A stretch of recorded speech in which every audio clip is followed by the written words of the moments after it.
Hello gamers and welcome back to Coolest Gamers Let's Play of Assassin's Creed Origins, I should be cautious Part around here. 85, 85. Hello and welcome. So this is the third time that I have recorded audio for this track because first, SHAREfactory was fucking up because they don't have a warning for when you accidentally press the wrong button and delete all their audio, which they should have because that seems like a perfectly feasible mistake to make. And then, for some reason, even though my headset was working on outputting sound through my ear speakers, whatever you call them, wasn't picking up any of my audio. And I went to go test my levels, and it wasn't taking sound at all, so I thought they were broken, and I was going to be really, really upset. And then I restarted my PS4, and they worked fine. Technology! So fun. Anyway, here I'm gonna free Hotifer Servant from the stranded Tyrant camp. Pretty straightforward stuff. I think I also take care of the captain here and get the treasure.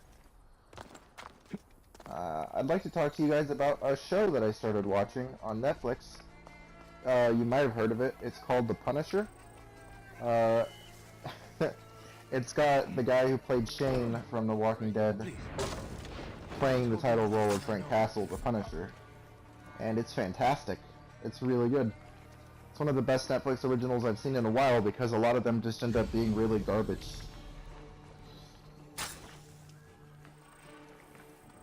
So I'm excited about that show. And it's long too. It's almost hour-long episodes, 13 episodes in the season. I love really long shows. I will get you out of here. Like, I'm a huge fan of The Sopranos and The Wire and Mad Men. So I'm a really big fan of that kind of long-form storytelling. I like when things are stretched out and made more subtle. And the show does not insult the intelligence of its viewers in any way. Like, you'd think it'd be about this violent, you know, Punisher guy that just likes to kill people. And a lot of it really is that. Like, it is this angry kind of anti-hero protagonist. And it does have a lot of badassery and macho shit in it. But in a way that I think is kind of like Hemingway in a lot of ways. Like, there's an element of post-traumatic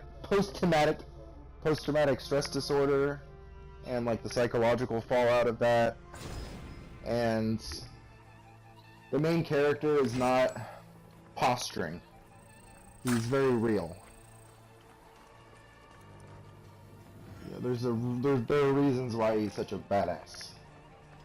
Kind of unlike Shane in The Walking Dead in every way, because in that show, Shane was just sort of a cancerous asshole. And I don't know if they ever really in detail explain why he was such a dick fuck. But I think what they wanted you to believe by the time he died in the show, ooh, spoiler alerts for a season that's been out for years and years, was that it was because he was a cop, and cops are just dicks, right? I hate that show. I love that the first, like, couple seasons or however long of it was directed by Frank Darabont, who also did The Shawshank Redemption. I mean, you can see that the directing is fine in the show early on. Gods, thank you. But the writing was just never there. The writing was always just obnoxious and artificial, and it just served the zombie plot, and I always hated it. It has a large statue on board and is marked by our symbol. The crocodile has hide. Not a fan of The Walking Dead. Then I must hurry.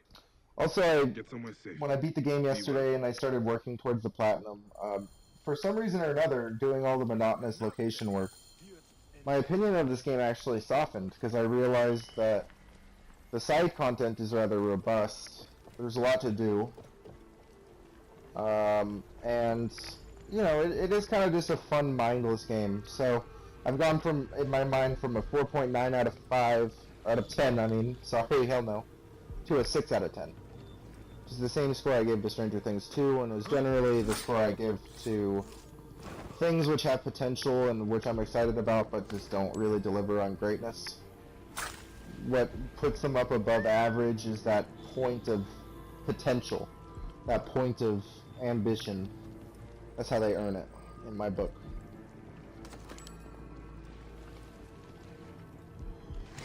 I mean, I'm sure there'll be people who hear my opinions and they'll say like, oh, you're fucking retarded. Because I love those things. I love Assassin's Creed Origins and Stranger Things 2 and The Walking Dead, but I don't really care. Like, if you can't accept the fact that someone doesn't like something that you like, then go find a circle to jerk off into.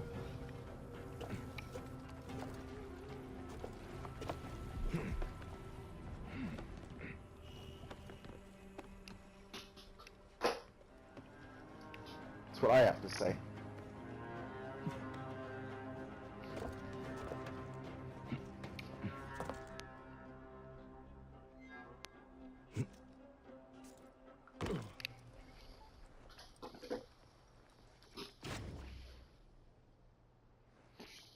Also, I'd like to give some recommendations to people if you're wondering. I know this is late, part 85 and all, but if you've been watching this for entertainment, you're thinking about picking it up, and you wanna know what kind of focus you should take in the upgrading system. I was thinking about this yesterday. What was ideal in my mind for the equipment upgrading?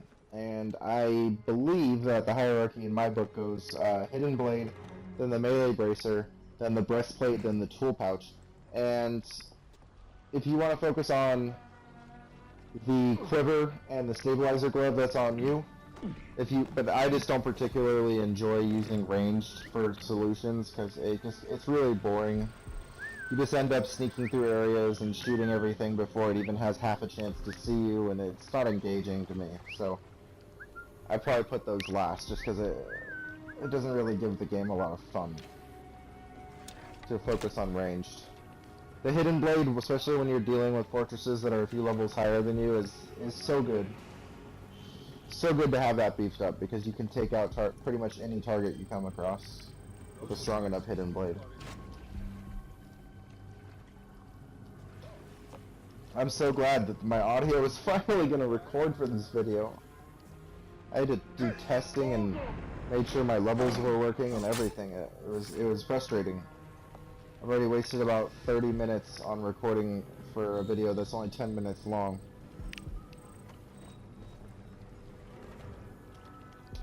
By the way, guys, give me feedback. Let me know if you think that it's a good idea to do commentary after the fact instead of live on games like this. I feel that live commentary I should use with horror games because it allows me to capture my reactions, and those games also tend to generally be a little less cerebral.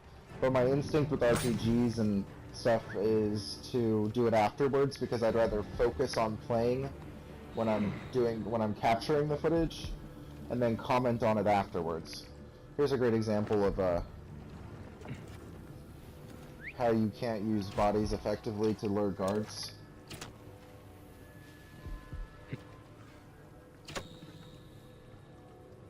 Sometimes a guard will see a body and he just doesn't investigate. He doesn't even alarm him. And I don't understand that at all. Like, if I had the biggest gripes I have about this game is it's unpolished, the combat system is wonky as all hell, and, you know, minor mention to the monotony of the side quest material, which I'm kind of okay with because I've always been kind of okay with grindy stuff, so that's more of a matter of taste. Although I definitely can't argue that I would prefer a variety in my content any day of the week. But I mean, I don't mind it so much, so it's not as big of a gripe for me.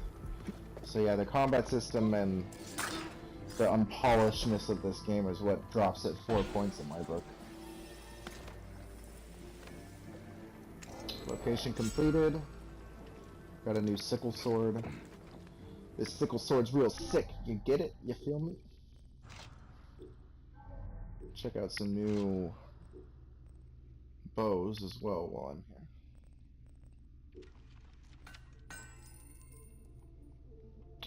Exciting footage, I know.